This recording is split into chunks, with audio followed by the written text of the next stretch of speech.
ordinance for a public activity park on Lee Road between Tullamore and Meadowbrook. So we are thrilled to be hosting this public forum, partly because we're just so excited to have people back in the building again, especially events like this in person. So welcome, we're so glad you're back. But we're also happy to have you here for another reason, and that is that over the past year or so, you might have noticed that we've seen increased attacks on freedom of speech at the local, state, and national level, and we've noticed it here as well, on whether it be demands by parents that particular books be removed from schools or school libraries or public libraries, or attempts to stop schools from including diverse viewpoints and honest history in a lot of their lessons. It's clear that challenges to freedom of expression and access to information are on the rise. So this past February, the American Library Association reported that the number of formal book challenges quadrupled from 2021 from 2020 to 2021, from about 156 to 729, which is a big jump, obviously. So that's why we're so pleased to be hosting this public forum tonight, where members of our community can come together and hear both sides of a very important local issue. So this really represents democracy at its best. So welcome, and thank you to our panelists for coming tonight. And thank you to the League of Women Voters. So there's an old saying that I'll paraphrase. Any good library has something in it to offend everyone. We certainly do. And we also know that a good library offers everyone equal access to a wide variety of information. And hopefully they can all learn to understand one another better. And that's what we're hoping will happen tonight. So thank you and welcome.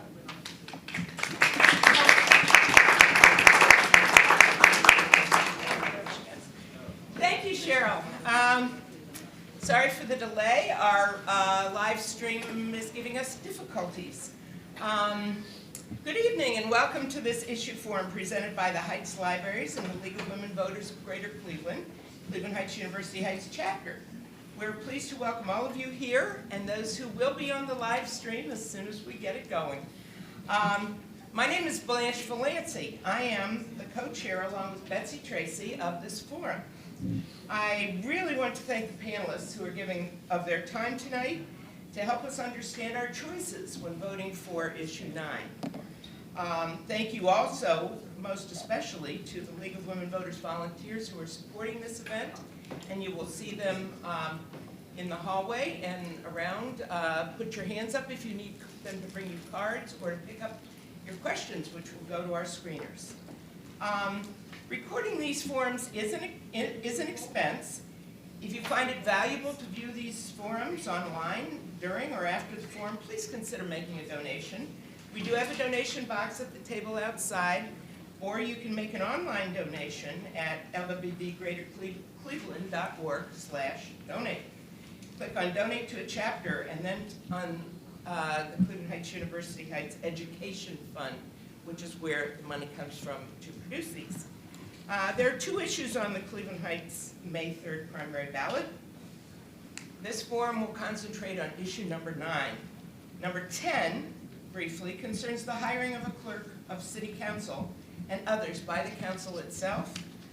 Detailed information about both issues can be read on the League's website, Vote 411, that's VOTE 411.org.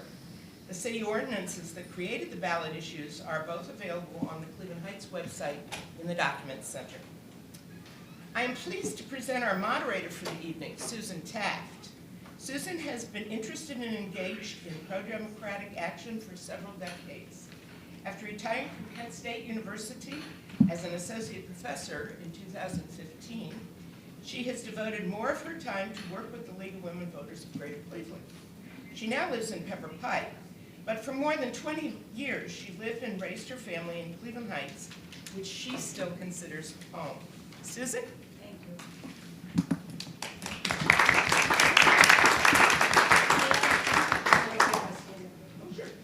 I would like to also just give a shout out to Blanche and Betsy's disappeared, I guess. He wants you on the mic. What? You have to be on the mic. You have to be You have to talk to Mike. Oh, is it working now? Yeah. Oh, okay. Sorry. So Blanche and Betsy organized this forum. It's a tremendous amount of work. It looks like it's real easy, but it's not. there are lots of pieces, so I really wanted to do a shout out to you two. Thank you. So, my name is Susan Taft, I'm your moderator for tonight. This is on ballot issue 9, as Blanche said, focused on the public activity park at the Lee Meadowbrook area.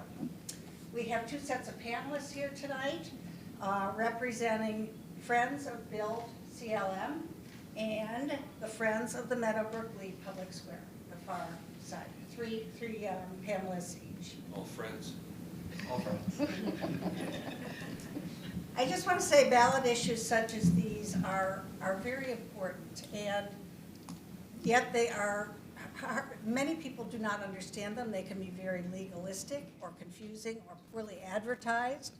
And so often people don't know what they're voting for with issues, ballot issues. So whatever the information the league can provide, it's often popular, because that's where people learn. And league ballot issue forums tend to be widely viewed.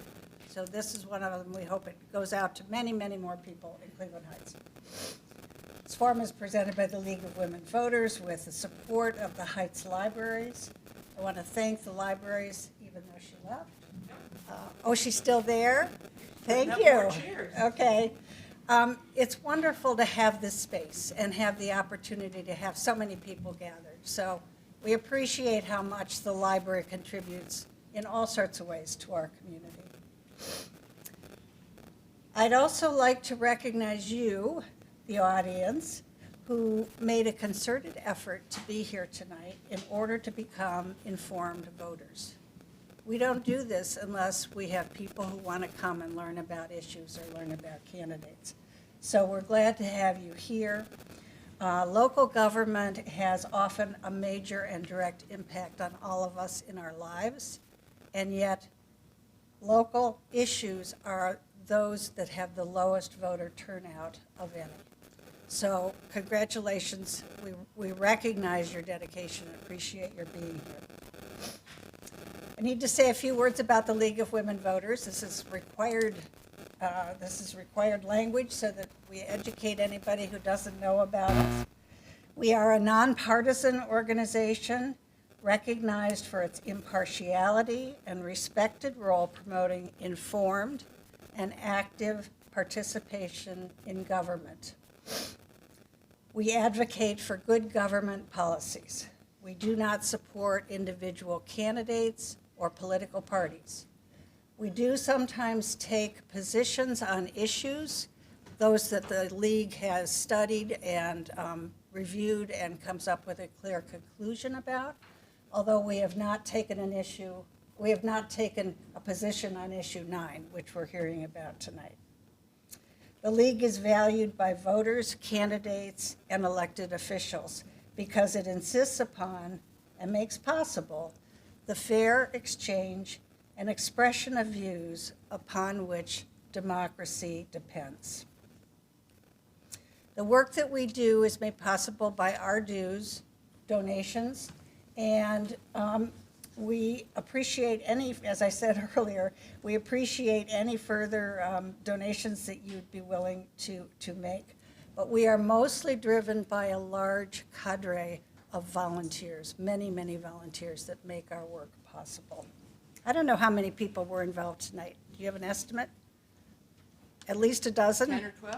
Yeah, okay. So there are membership forms out there in the lobby. In addition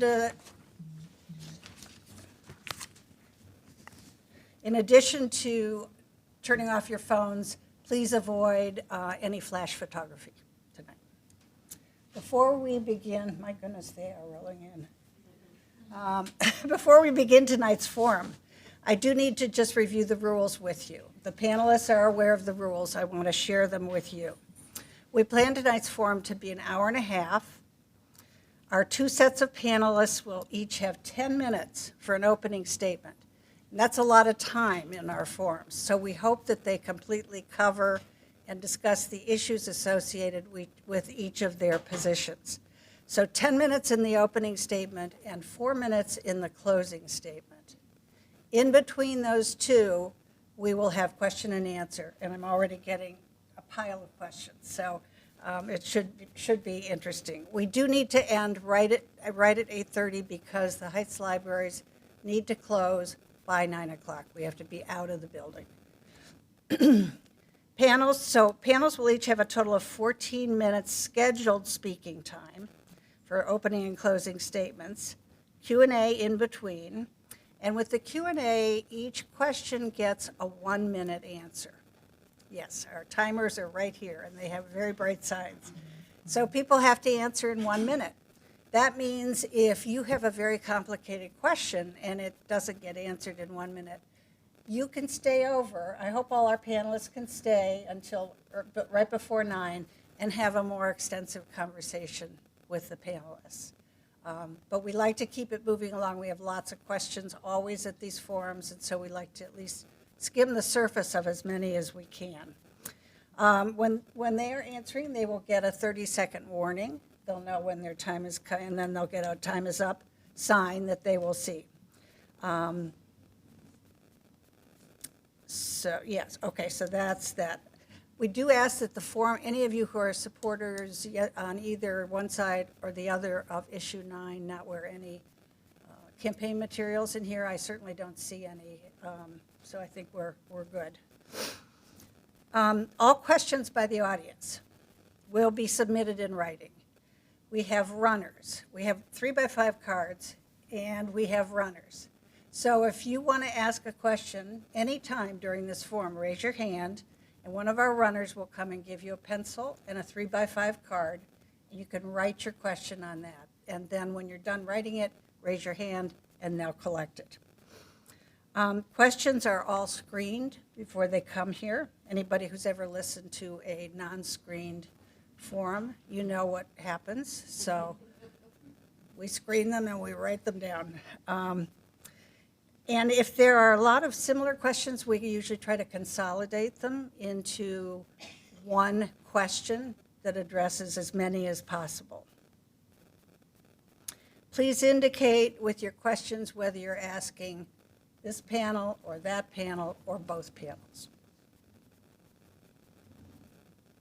Okay, I think that's it. So at this point, we did draw straws for which side got to go first.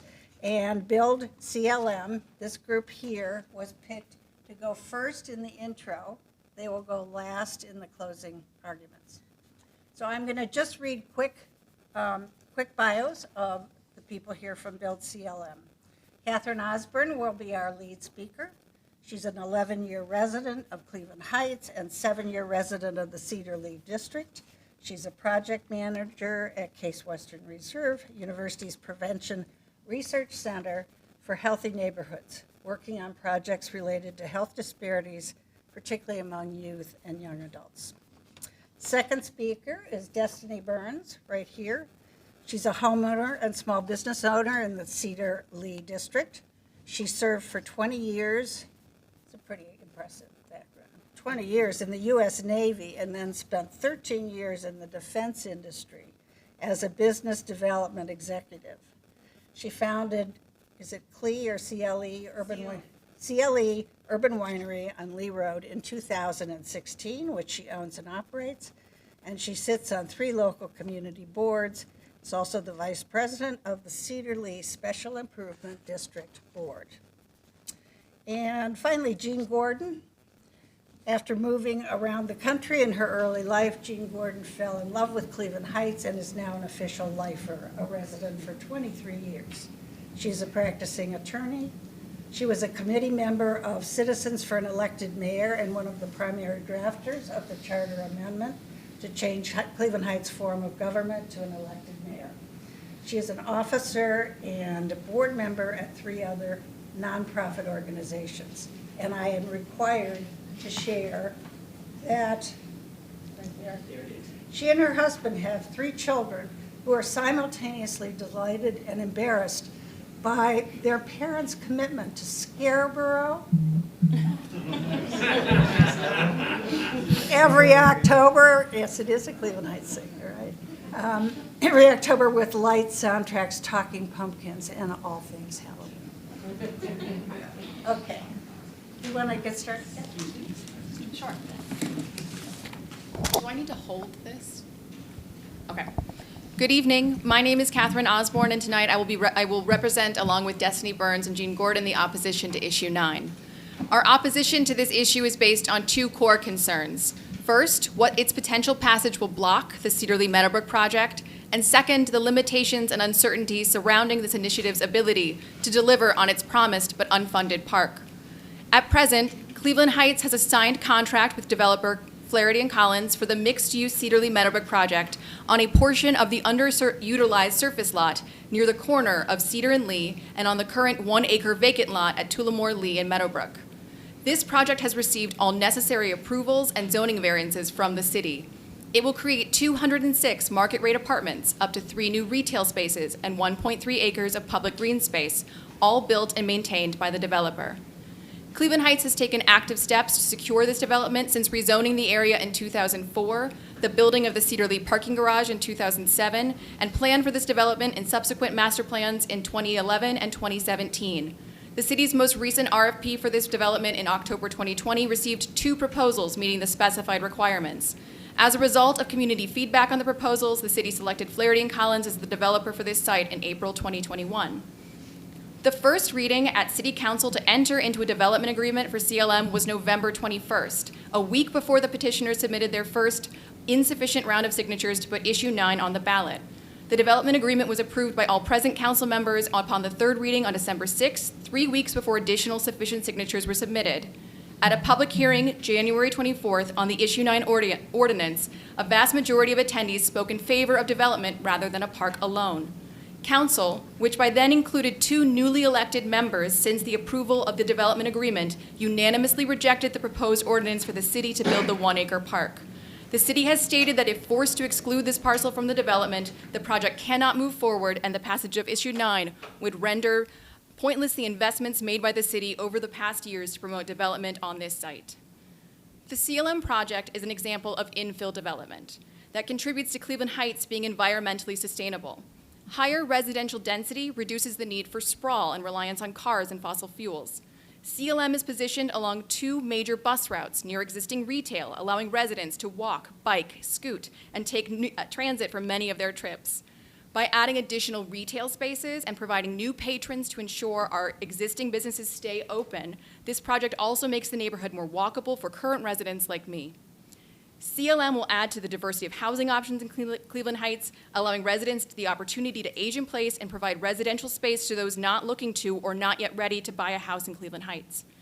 Out of the total 1.3 acres of public green space, which will be built and maintained as part of this project, included in the approved designs is a 1/3 acre park at the corner of Meadowbrook and Lee. For context, that's about the size, but slightly larger alone than the gathering space at Van Aken's by Mitchell's Ice Cream. The development will provide additional revenue to the Heights School District, and just south of the area, an area often walked through by students, there will be improved by the removal of blighted vacant buildings and the creation of and maintenance of inviting, well-lit public spaces and pathways. Moving forward, CLM reduces the city's current maintenance costs in the Cedar Lee area, and with the developer handling these costs, funds can then be redirected to other areas of the city in need. I live on Cedar Brook Road. That's the street that dead ends near the Cedar Lee surface lot and the parking garage. I've lived there for 7 years. I was an active participant in the community engagement process for CLM, and I strongly support this project and oppose Issue 9. I love this neighborhood, and I can't wait for it to get better. As someone who moves through the project site in its current form almost every day, I look forward to having new neighbors, places to shop, and renewed vibrancy to the local businesses on Lee Road. I look forward to a safer, well-lit, maintained path between my street, Cedar, and Lee. If Issue 9 passes, all that is certain is that the district and the city will miss out on the benefits of the Cedar Lee project, while the vacant lot on Lee remains for at least the near future. Destiny will now provide her perspective on the Cedar Lee project and Issue 9 as a business owner and resident in the Cedar Lee district. I'm very sorry, but Susan, are we permitted to stand? Are they permitted to stand? Can people see back there or hear back there? I'll stand. Okay, is that better? This is just for the audio. Okay. So I'm Destiny Burns. I purchased a home in the Cedar Lee District 7 years ago, primarily because of its walkability to stores, restaurants, and bars. When I opened Sealy Urban Winery on Lee Road 6 years ago, I chose the old vacant auto repair garage, which was vacant for 5 years before I rented it, because of the potential I saw. And because I chose Cedar Lee because of the, instead of Van Aken or instead of Little Italy, because of the Cleveland Heights master plan, because I knew that it was going to be developed in the future. I'm here tonight because I have my life savings invested in the Cedar Lee district, both in my home and in my business, and I have a lot of skin in this game. Other business owners investing their life savings in Lee Road are also counting on this mixed-use development to happen.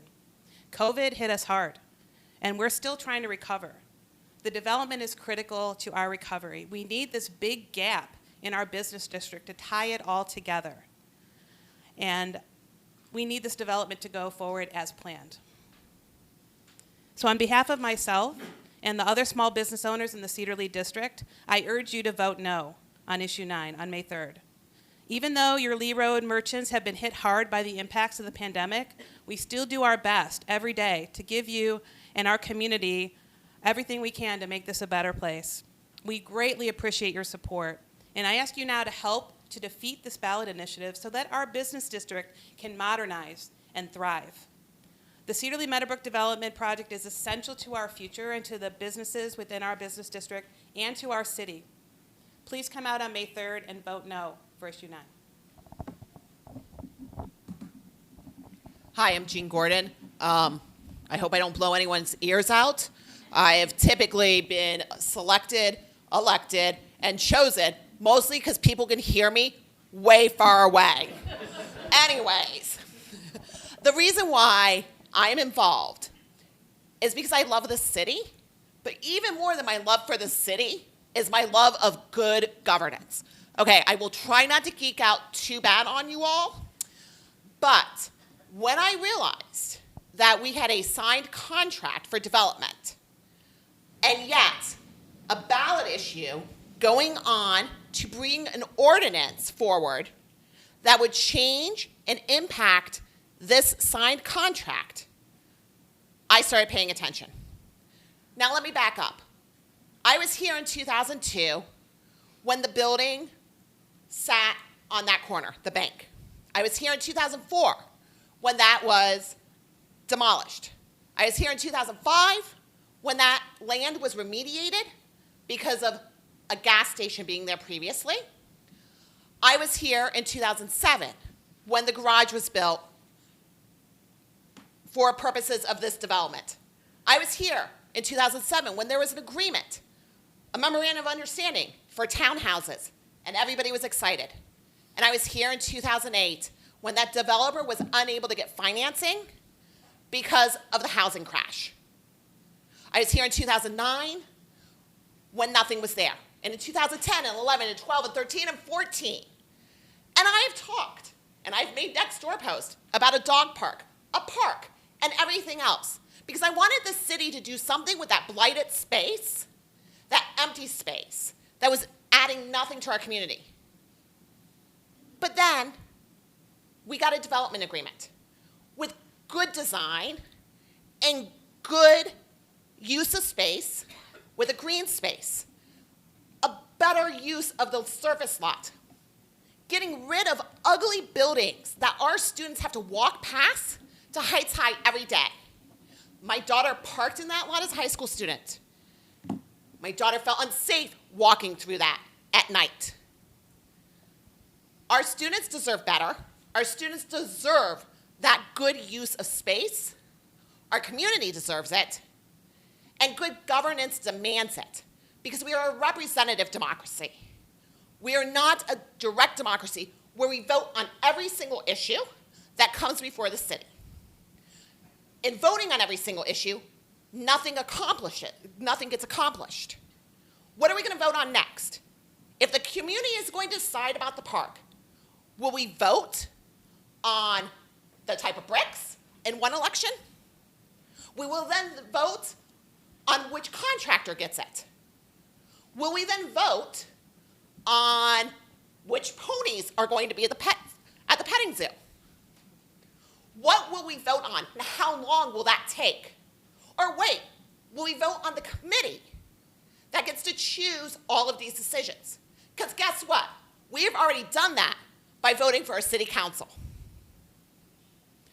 Therefore, I believe it is absolutely necessary to vote against issue 9 because it is not good governance and not good for our city.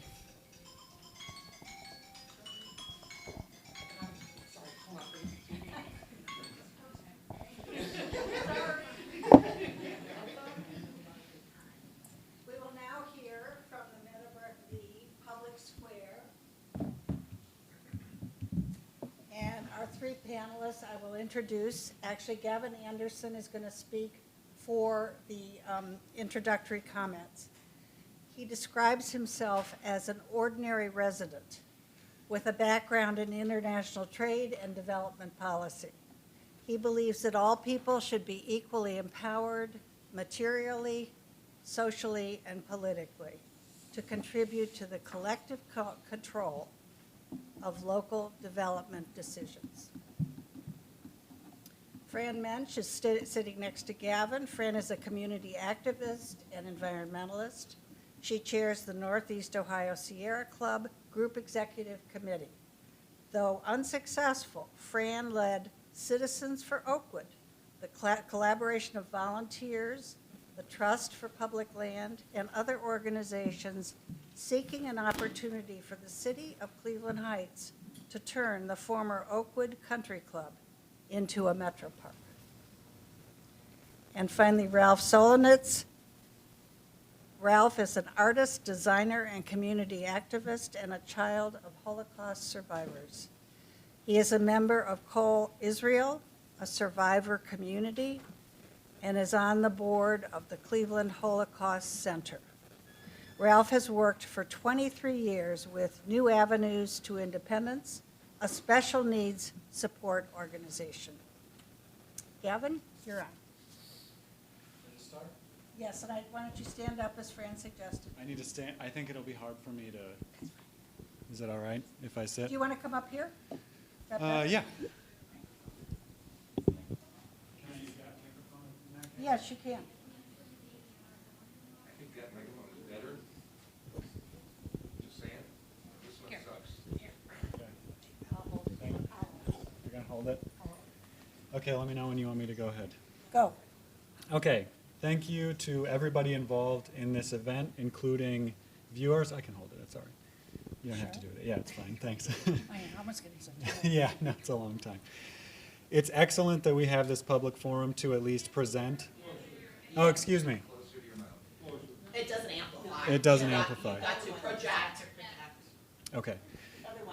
I'm a quiet speaker. I wish I had your voice. Okay. Thank you to everybody involved in this event, including viewers. It's excellent that we have this public forum to at least present a couple different sides of this issue. It's even more excellent that for the first time in history, to our knowledge, the public is getting the chance to exert democratic control over development in Cleveland Heights. I assume we're going to spend most of our time debating the merits of the development versus the merits of the ordinance to create a park, so I'm going to avoid that. My role here instead is to reframe this issue around democracy and what that should and truly can look like in local development. My background was mentioned. I have a master's in international trade and development policy. I also have an MBA, but I only mention my education because I took one major lesson away from it that I want to share. You don't need credentials to understand what's in your best interest, and that does apply to development. You know what your life needs, but you haven't had the chance to weigh this development against your needs and make a well-informed decision based on how it might affect you. This is not to downplay the role of experts. We want to hear from experts because they offer insight that the rest of us don't have, and they help us to see the full picture. But the people who are best equipped to make decisions about how to meet their needs are the people who have those needs. To be clear about the expertise that has informed public opinion on this issue, it's been extremely limited. We've heard here and there and in vague terms about supply and demand and property values, the tax base, how the city has limited tools to attract investors, and how in an aging Rust Belt community like ours, we don't have a lot of bargaining power. That's pretty much all we've heard from the visible experts in this case, but there are other experts who will contradict or complicate these points. And they'll talk about things like, for example, how should we be defining growth and progress in this era of climate change, and about policy strategies for ensuring equitable access to affordable housing, and about how tax increment financing, or TIF, which is how we're funding this project, has been shown to reduce economic growth in neighboring commercial districts because by design it incentivizes development here and not there. We haven't heard a word about any of that. That we've come this far without building a general public consensus, let alone an understanding of the facts around this issue, should tell us something about the quality of civic engagement that the city has fostered and the quality of the cost-benefit analysis that the city has done. Local development decisions are made by small groups of people with disproportionate power and influence, but limited perspective. There's no need to doubt the intentions of anyone, but their decisions are not based on a collective vision for our community or even on our community's actual material needs. They're based on blind faith in profit-driven economic growth models and little else. Most of us recognize this, I think, or at least the symptoms of it in our own way. Let me bring some other voices into the conversation to demonstrate why I think this. Paul Volpe, a Heights resident, a founder of the architectural firm working for the developer, a future Heights member and a general supporter of the development, has continuously advocated for a better design that invites the public to use the new spaces that are going to be created. And several times publicly he's asked directly, what does the public get out of this? Eric Silverman, a resident who's been on the school and library boards and as I understand it is also a supporter of this kind of development in general, points out in the latest issue of the Heights Observer that just looking at revenue, the city doesn't seem to be able to demonstrate that the math works out in its favor. And he's right. As far as the public knows, there's been no study or projection of this project's costs and benefits, only assertions that it's a win for everybody involved. And really, it's no wonder that things aren't adding up.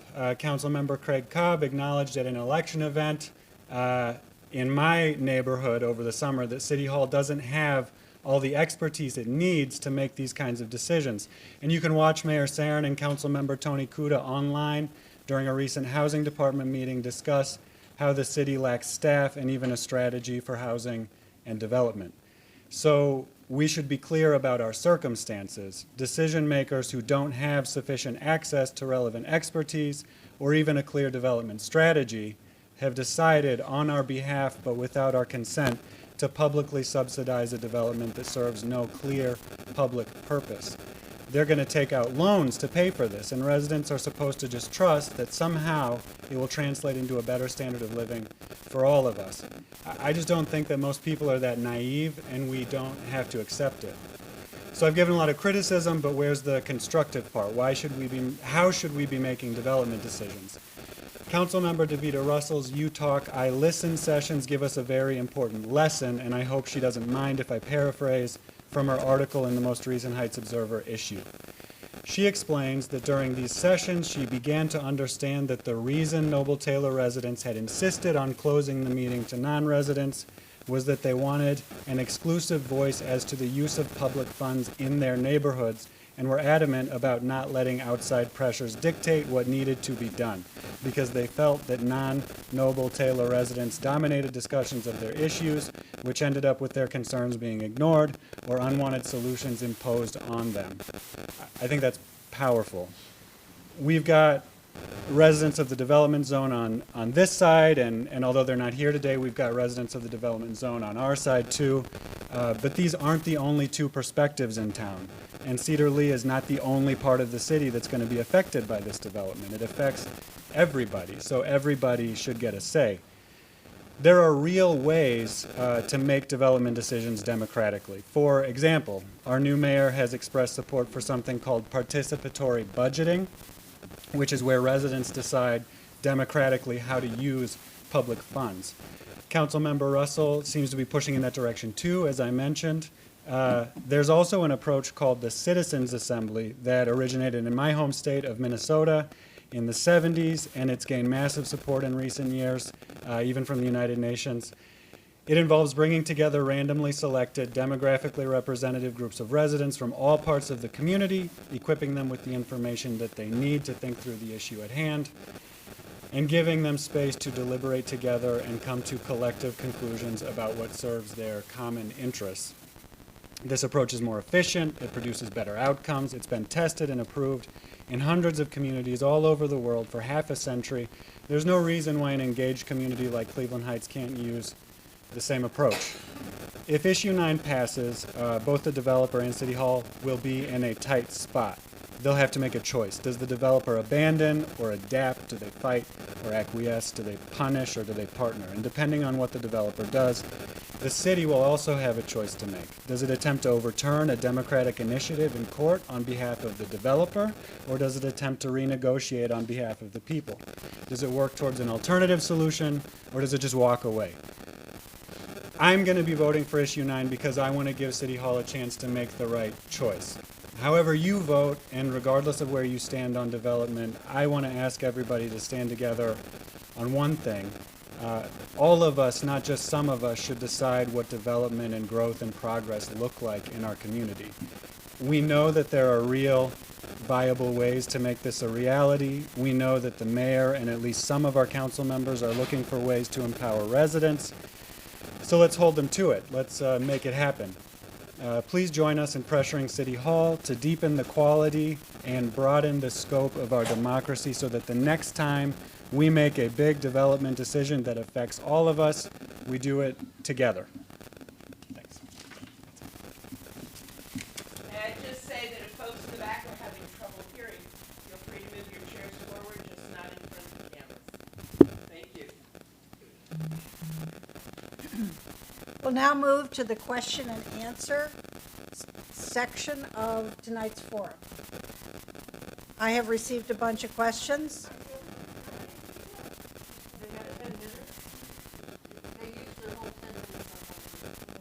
Each side gets to determine how to use their 10 minutes. They chose Gavin to speak for their full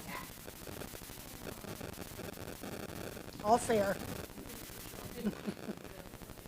Okay, so we have gotten questions. If you have questions you want to send in, raise your hand if they haven't gotten in, and one of our runners will collect them.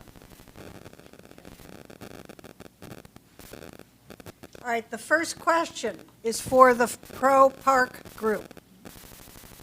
The parcel has been vacant for 16 years since the existing buildings were demolished.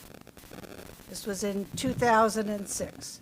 Why hasn't the Pro Park group had yoga in the park or petting zoos or live music every Friday as they are promising for the new park during that time?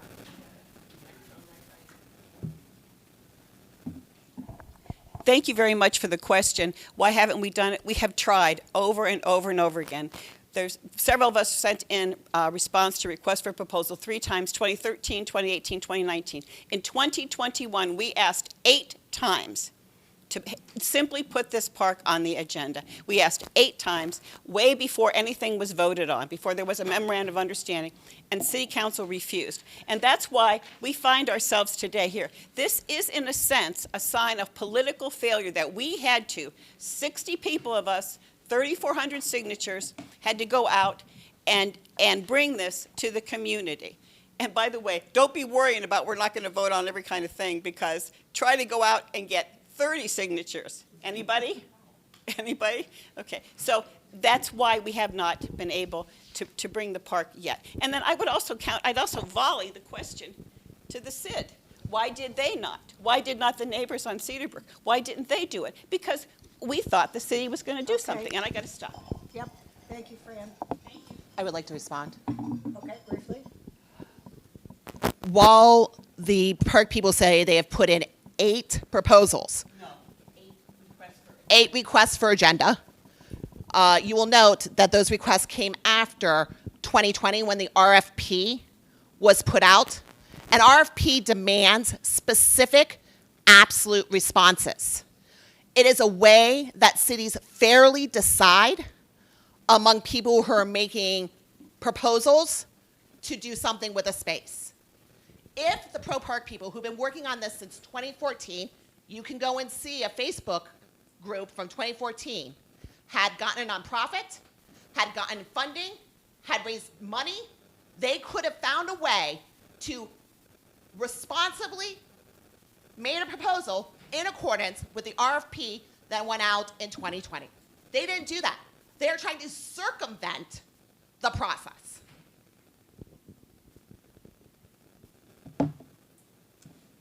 Okay, thank you.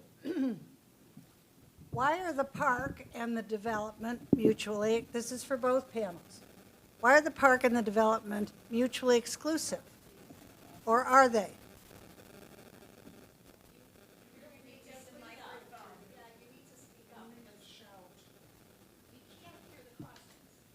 Okay. I can read them. The question is, why cannot both sides, the question's for both sides, why cannot the two things exist together? So why can't we have the park on the 1.07 and the development? Is that the question? Thank you, Jean. There you go.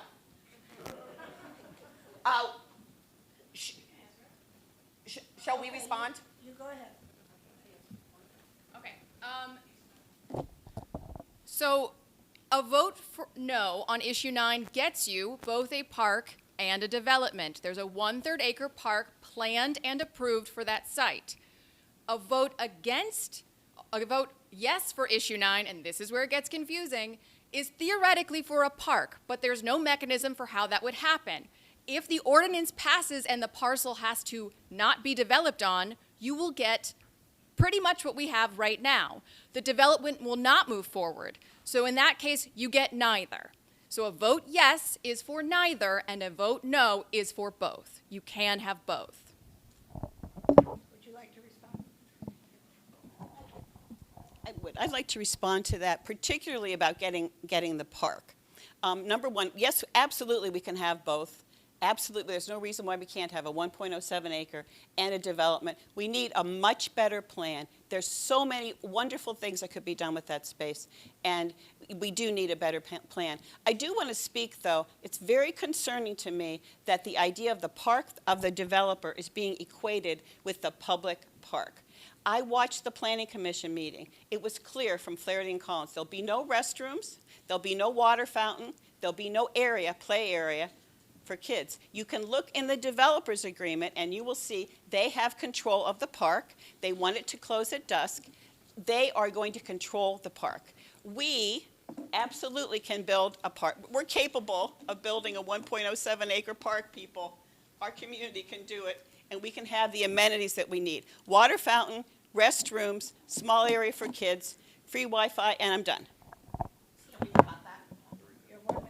So, here's a rebuttal.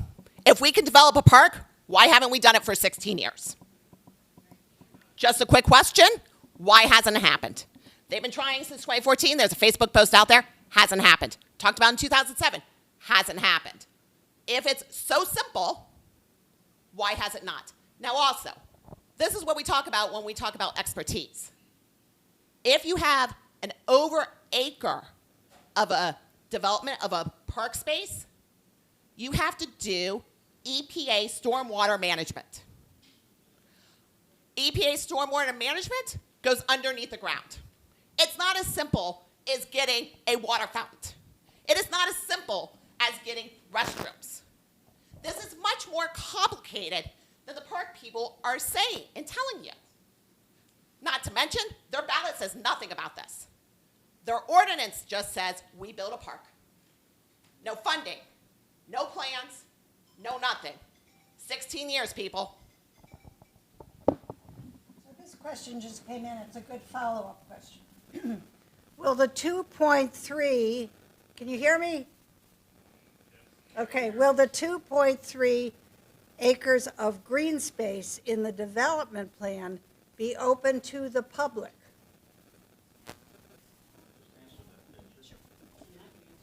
So 2.3 acres of the development plan is open green space. 1.3 acres of the development plan, which is larger than 1.07, is public maintained green space. That includes the 1/3 acre park at Meadowbrook and Lee, as well as additional green space behind where the parking lot is, where my street dead ends, where the surface lot previously was, including new paths, new lighting, etc. So 1.3 acres, public space, 1/3 of an acre on the corner. Did I answer the question? 2/3 is total. We brought a really nice diagram. We have it outside for you to look at, and you will observe that the developers themselves say this is open space, 2.3 acres of open space. It is not green space. I hope that you will go and look at it. You'll see there's an area for a dog park. It's private, accessed by a tenant's fob.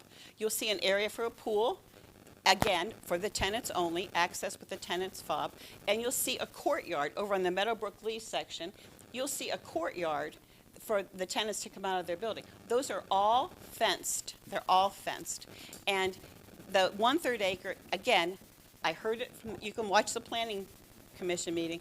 No bathroom, no play area, no water fountain. And the only people who can enjoy all 2/3 acres are going to be the birds, because they have access to it. The rest of us only are going to have some way to walk, but we'll have a 1/3 acre section. All that other part is very chopped up. It's very chopped up. It's not usable. It's chicken nuggets. It's not chicken parmesan. Let me just ask, Fran, where is your plan? Down the hall? Out in the hall. Out in the hall. Okay. Go ahead. Okay, quickly. So during the Planning Commission meeting, which is being referred to, there is a statement at the 1 hour and 32-minute mark from the representative from Flaherty and Collins, who said, regarding the 1/3 acre hardscaped, so not green, but hardscape, so it's accessible, as well as greenscape area, we've kept it a flexible space, hardscaped and grass, and we would be open to collaborating with the city to create something in terms of items such as play area and spaces like that. So any sort of statement saying that it has been emphatically decided that those items will not be there is just false, and there's documented proof of that. In addition to the idea that there's space that is not going to be sufficient, the other green space, I'd just like to say, as someone who lives there, I very much look forward to having that additional green space. That's not a chicken nugget to me. That's an added benefit of this development that I will immediately reap the benefits of. Thank you. For both groups, we have heard that should issue 9 pass at the ballot box, the courts will immediately get involved due to the impact of a signed contract. How will this issue survive a court challenge? So this is if issue 9 passes. Who wants to start? Do you want to start? Oh, cool. Awesome. My ballywick. Okay, so here's the situation. Under the U.S. Constitution and the Ohio State Constitution, there is an article that prevents what's called an impairment of contract. When you already have signed agreements between a private person and a private person, or between a private corporation and a political entity, like a city, any legislation that comes in and impairs that contract is unconstitutional. Now, Fran refers to Toledo School Board versus the Ohio School Board, where the Supreme Court said political entities are not subject to the provisions of Article 28, Section 2 of the Ohio State Constitution. That's because they're both political entities. Middletown versus Ferguson is the lead case in this state on that. Flaherty and Collins is a private entity whose contract will be impacted by legislation and impaired, therefore unconstitutional.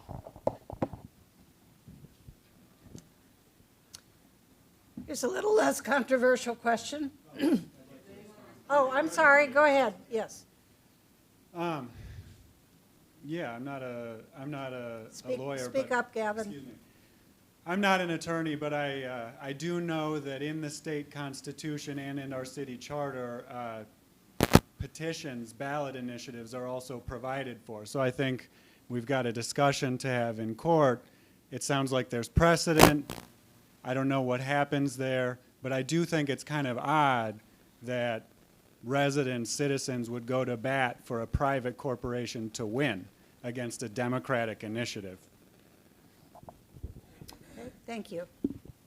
Can I have a rebuttal to that? You may. In Middletown, the court specifically said, and I don't know if I can hold that. Can you hold that? I can't read. Thank you.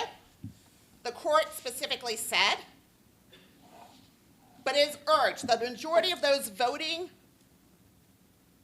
on the subject voted in favor of the improvements, and the majority must rule of the provisions of the Constitution, and the act of being voted on, when unconstitutional, is not permitted.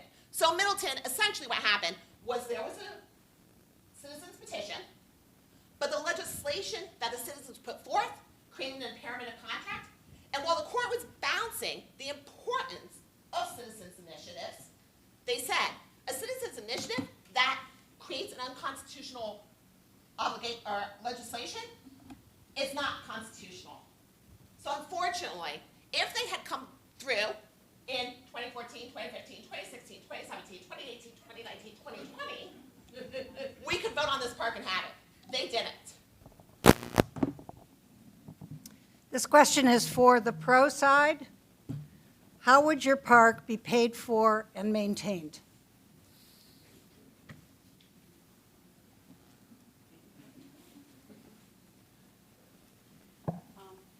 It will be created, I'm sorry.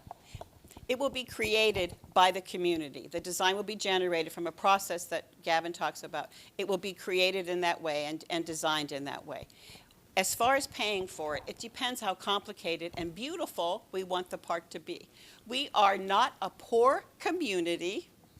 We are fully capable. We have all kinds of creative, energetic, people who are concerned, who know how to make other people happy and to create a very comfortable community and city. We are perfectly able to do this. Where will the money come from? We will approach.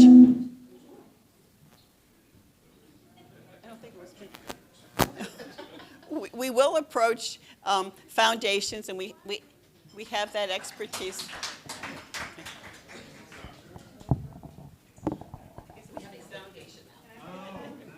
Yes, you may. 1 minute. I'd like to give a quick rebuttal to that. Oh.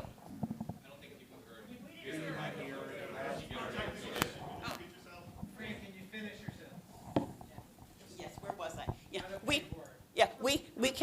We are fully capable of engaging with the city and with private foundations to pull the money together. This is done all the time.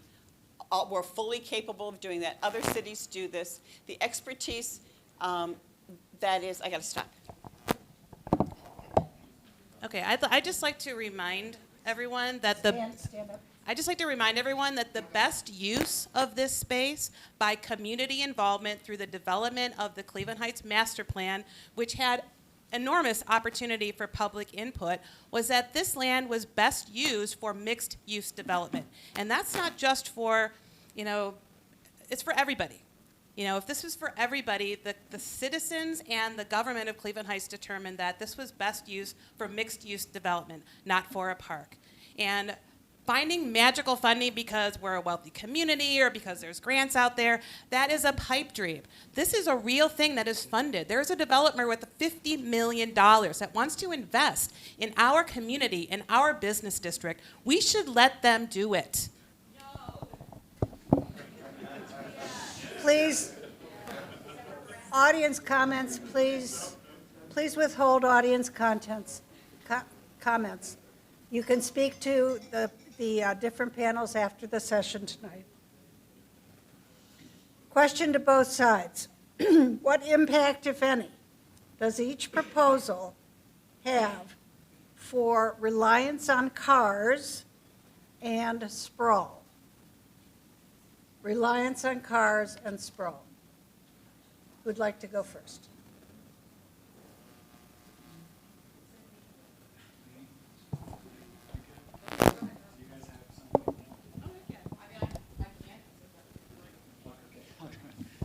Okay, so. You want to stand up, Catherine? Sure. Okay.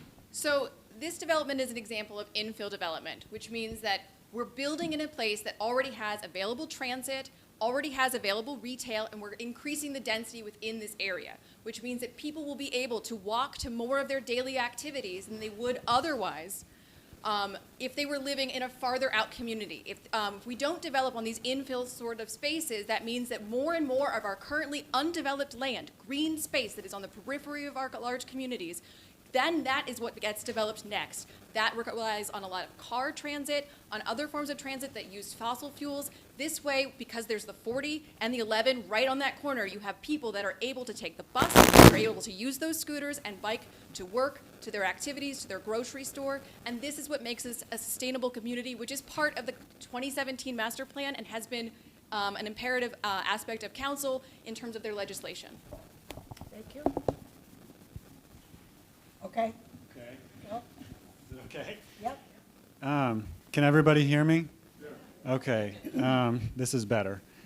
I think that everybody here is in agreement with this idea of density and mixed-use development and things like that. I don't think we have a well-formed response on that, but I can say a couple things. One is Cleveland Heights doesn't have a periphery to develop.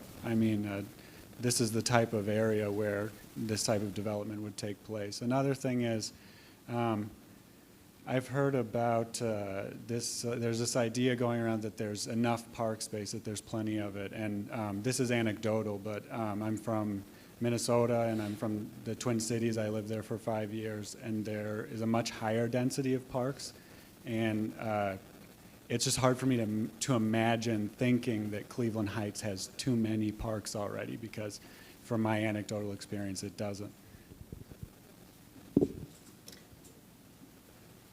This is somewhat related to the last question for the pro side. Do you believe proximity or facilities is the major factor in issue 9? If proximity, why propose a new park so close to existing parks? If facilities and amenities, why not improve our existing parks to increase their appeal? Pro side. I understand the question, which I think I do. It really has to do with location. We need a variety of parks. It will be used very differently. If you think to yourself about walking into Kane Park or walking into Denison Park, it's a very different kind of experience. This is an urban park, a pocket park. You've all seen them when you visited other cities, a very small public area that enhances the economic vitality and the quality, the happiness, essentially, the humaneness of how we live together. And that's one thing that Cleveland Heights really does have. Young families need a place to take their children. If you work with anybody who has developmental disability, many of us are going to end up that way. I know my mother had Alzheimer's, and if you're trying to support a person like that, you need a place, you need spaces like that to take them as a relief. It's also a matter of public health, and my time's up. So, is this me? No. No. What is it? No, the feedback. For the pro side, but actually I'm going to open this up to both sides. How will a public park or the development affect parking?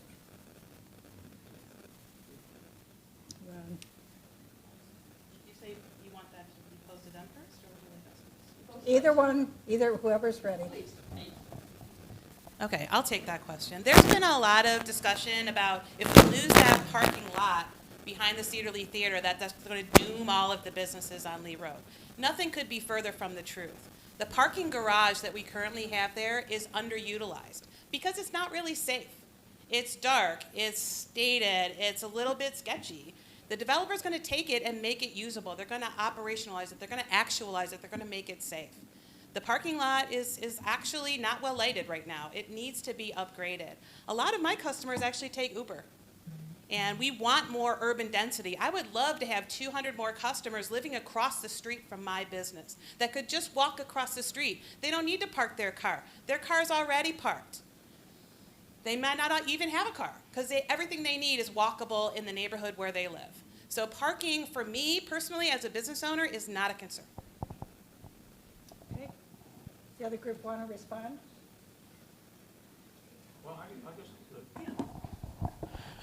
Well, I'm thinking that, thank you. I'm thinking that the tenants in that four-story, luxury apartment are all going to be parking their cars in the garage. So where's the parking going to be for people that actually want to shop? And people don't take buses anymore. I don't know where you've been, but people don't take buses anymore. They get in their car and they get on their phone and they go. So where's the parking going to come from? You want to respond? I'll take a rebuttal on that. First of all, right now, because of the developer's plans, what we understand is that the parking garage itself will actually be able to serve the residents and still have space for what we'd anticipate the retail visitors would have. We see it at Van Aken. We see it in Ohio City. There's plenty of parking in that garage to meet both the needs of the residents of the area, of the development, and for consumers. Additionally, we are hearing from the park people, we need the park for green space to keep things green, and all of a sudden we hear all about cars and car needs, and no one's taking a bus. That seems a little contradictory to me. Are we green or are we not? This is a question, Fran? Okay. There's enough vacancy in Cleveland Heights right now. I live near Overlook, top of Cedar Hill, and I'm driving around and I see for rent, vacancy, vacancy, vacancy. I have never seen so many vacant apartments. Now, I'm for the development, but that's not the golden goose. I think the city should be spending money on maybe providing funds for landlords to upgrade their apartments instead of spending $50 million on this, which would be nothing wrong with having a city park there, and I'm not against the development. But think this thing through. There's Taylor Road there, and I drive by Taylor Road, and I see those Tudor apartments there turned to crap. I'm surprised they're still there. Want to respond? Yeah. Okay, go ahead. Okay, first of all, the city's not spending $50 million. The developer is spending $50 million to invest in our city. Second of all, right now, there are 59 houses for sale in Cleveland Heights, 9 houses for sale in University Heights. We're at what's called an absorption rate of 127% in retail, in real estate, thank you. An absorption rate of 20% suggests a hot seller's market. We're at 127%. Third, the city cannot make landlords upgrade or force private people to rent their spaces in a way that people want to purchase and to lease them. The city cannot make landlords drop the rate for what they believe it is. And a lot of those buildings are actually beneficial to landlords to keep them empty for tax purposes. And that's a US tax code thing that you gotta take up with the federal government. We can't change it. Next question for both sides. How do you think the park or the development will affect property values?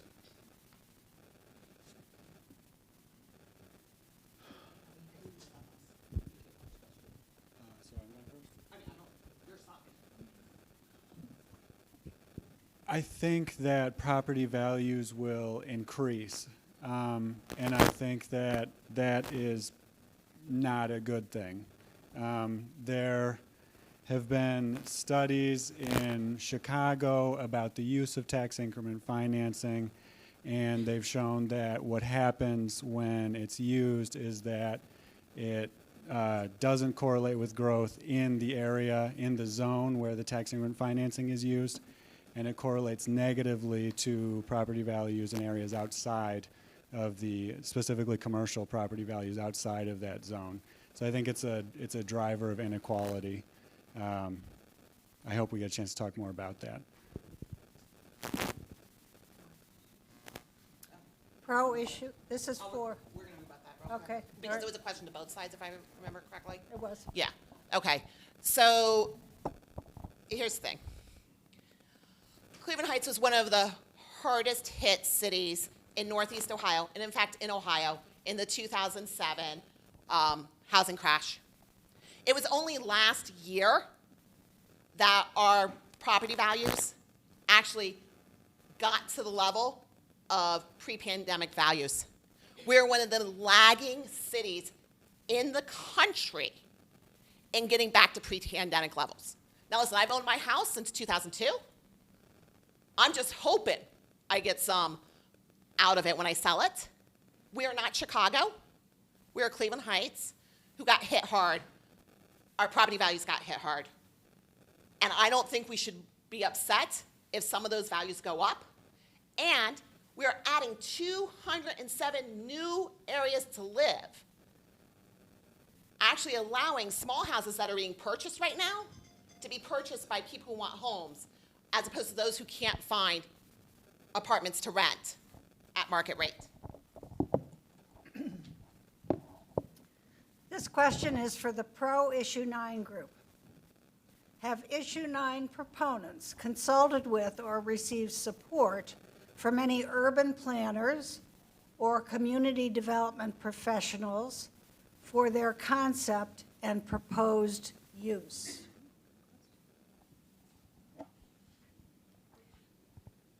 I am all but dissertation from the College of Urban Affairs, but that doesn't matter.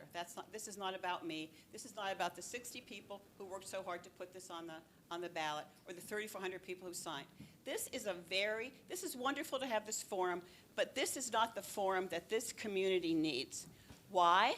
We do not have the foundational document, the foundational information that will show us all what are the actual costs and benefits of this development. For example, how many people in the room know that in that developer's agreement that they're going to sell all 5 acres in year 40? The agreement says right there they're going to sell all 5 acres for $10. Hands up, how many people read that? So, I mean, that goes to show you we're having a discussion based on they want a development, we want a park.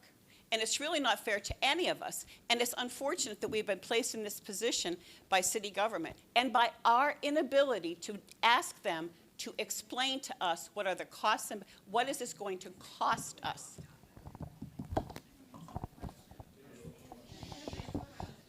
You want to know the design? Is that it? The design? No, have you consulted with a developer or a designer?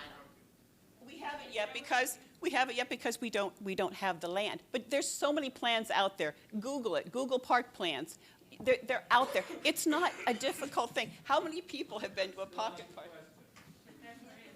See?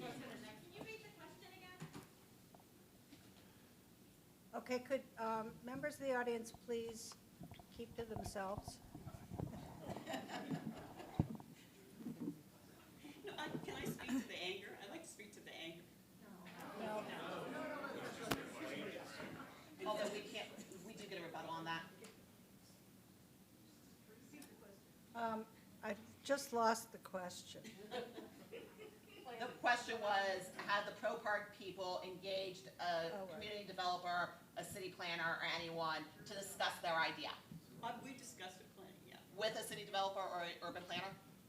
I'm telling you, I have all my dissertation from Levin College of Urban Affairs. Yes, I did take classes on urban planning, yes. Okay. And but anyway. Can we move on? Is it really? sketch out, or you can write a paragraph about what you want in the park. I mean, parks are from time immemorial. Okay, let's go back to our format and go through questions. Any questions you all have can be addressed after the forum has completed at 8:30. Can we have a rebuttal to that? Yes, you may. I want to make a quick comment about what has been stated regarding the amount of engagement and who knows, and is this the forum to talk about this? There were 10 public meetings for this particular project alone. I attended 9 of them. There were also community meet and greets in the community at different times at different locations. There were 6 of those. There has been ample opportunity to provide comment on the city's website, which had a link to a comment function. There was solicitation for comments on the proposals when they were submitted, but before that, there have been master plans where there were attendees of up to 80 and 90 people that met to determine the best use of this land. There has been community engagement throughout this process, and further, there have been elections to elect specific council members who have now gone on to make decisions that would make this a reality. So yes, this is not the place to be debating these things because we've already made many of these decisions with our votes. Rebuttal? It is the truth that there were meetings where citizens were able to make comments, that they were managed. But this is the truth, the truth. There has never been a discussion, a public discussion, about the most important aspect of this development, and that's the finances. There has never been a discussion. We could go around the room and talk about how many people could explain a TIF. Okay. Give me a chance.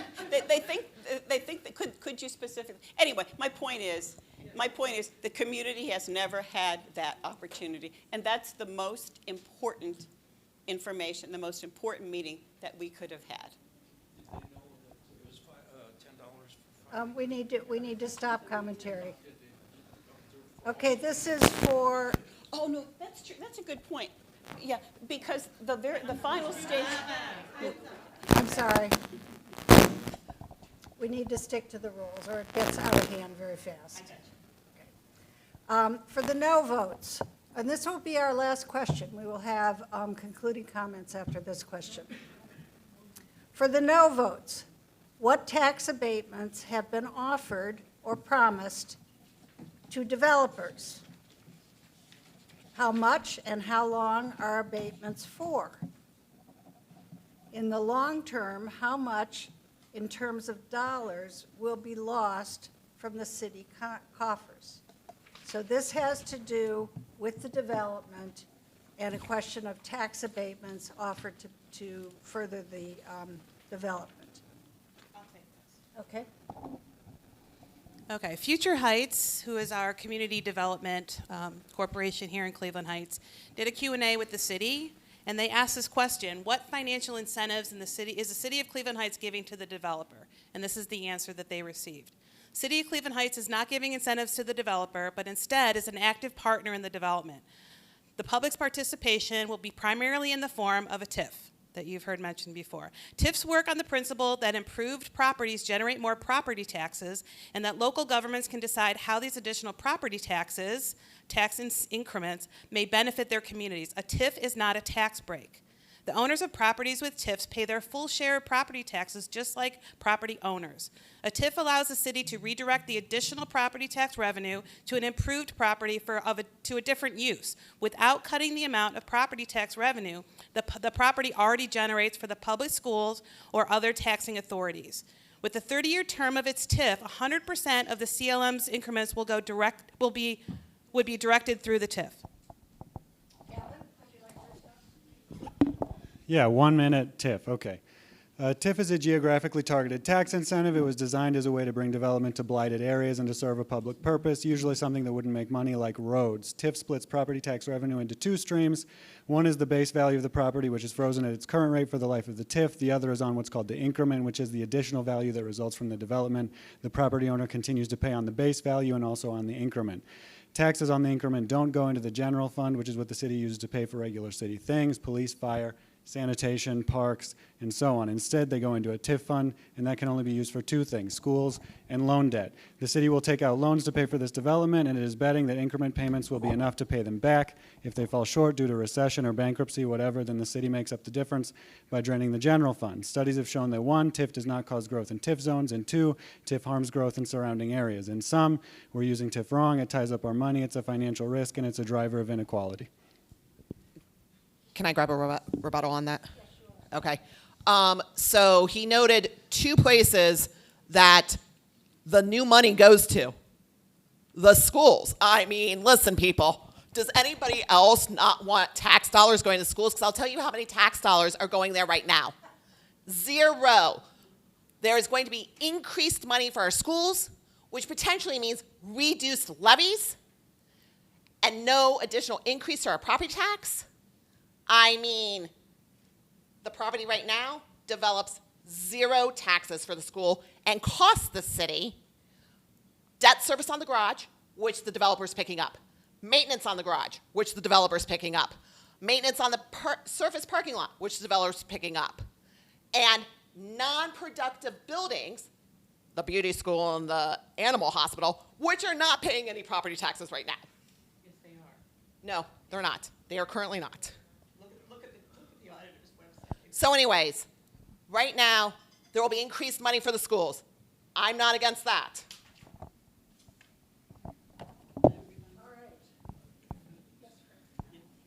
This is why this is so unfortunate that we've been placed in this position arguing with each other when we do not have the facts. For example, the idea that the developer is going to pay for the garage, what you need to know is we had public bonds, those are municipal bonds that we had, in order for the developer to come in and to begin paying for the parking garage, which, by the way, they're going to have the first 2 floors. They had to change those bonds to private bonds. That's a very costly thing. We paid for that. We also paid $725,000 to purchase the 2 properties that Jean mentioned on Cedar Road. See, this is information that we really need to have to make an informed decision. And I'd also like to mention that it was only the final day, the final vote, December 6th or December 8th, that the city changed the developer agreement to say that they would sell that property for $10 in year 40. Only at that point. I hope you all think about that. Is our land worth nothing? So this is the last comment from our panelists.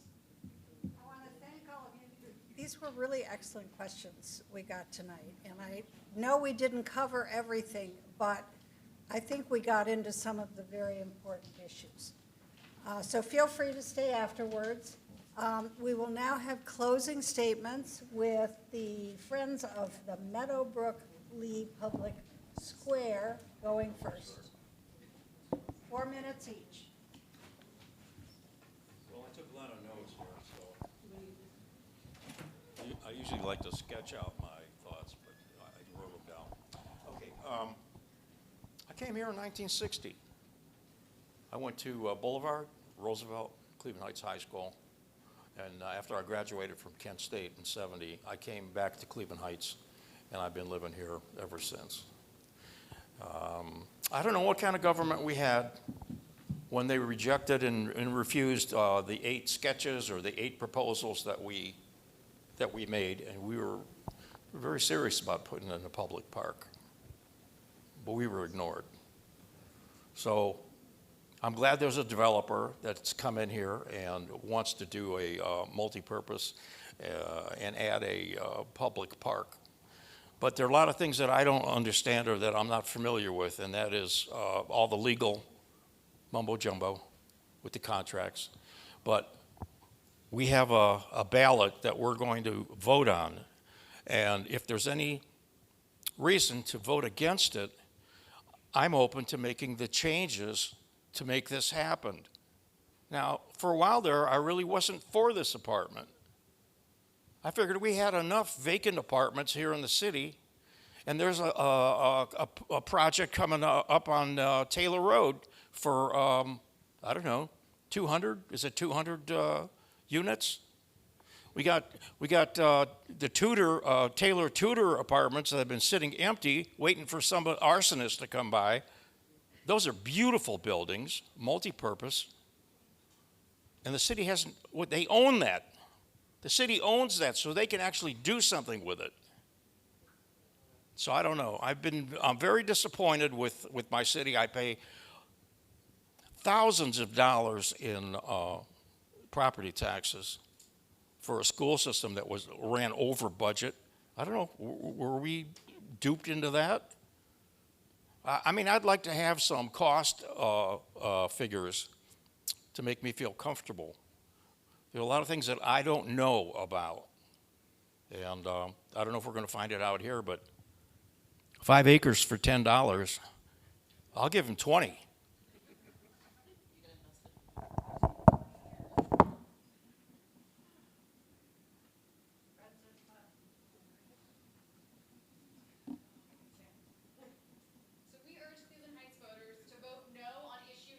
This May 3rd. If issue 9 passes, it is not clear what will happen if the city cannot raise the funds that have been suggested through grant writing or other fundraising mechanisms. We don't know what those mechanisms are. It's not clear how long the vacant lot will continue to remain empty and inactive. The passage of issue 9 also raises questions about the future of other local development opportunities, such as Severance, such as the Tudor-Taylor, which there is an RFP for right now, if it becomes clear that Cleveland Heights is a city where even a signed contract cannot be trusted. What is clear is that the successful defeat of issue 9 will allow for the fruition of nearly 2 decades of community planning and input and legislative decisions. $50+ million of investment into the Cedarly District to build new homes, retail, and green space. This initiative, if passed, is only certain to block development which will benefit the city, local businesses, and current residents. Development of this land is sustainable. It adds to the economic vitality of the Cedarly District and allows funds to be directed to other areas of the city. I'd like to respond to some claims regarding community input and democracy that were brought up many times tonight. Community input has been a key part of the efforts in rezoning the project site, developing the 2017 master plan, picking this proposal that we've been talking about, and improving the final project design. Numerous iterations of elected councils participated in the legislative decisions setting up this development. The city had 10 project-specific public engagement meetings, as well as 6 neighborhood meeting greets with the planning director.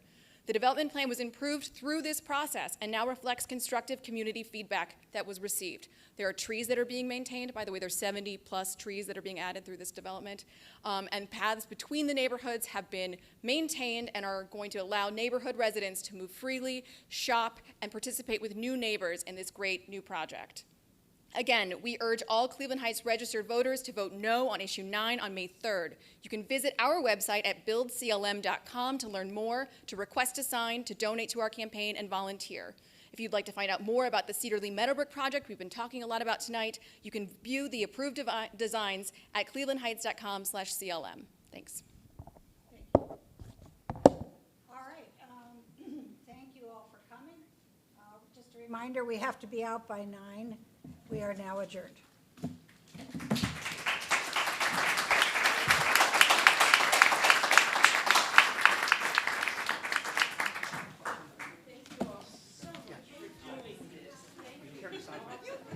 Carrie, yeah.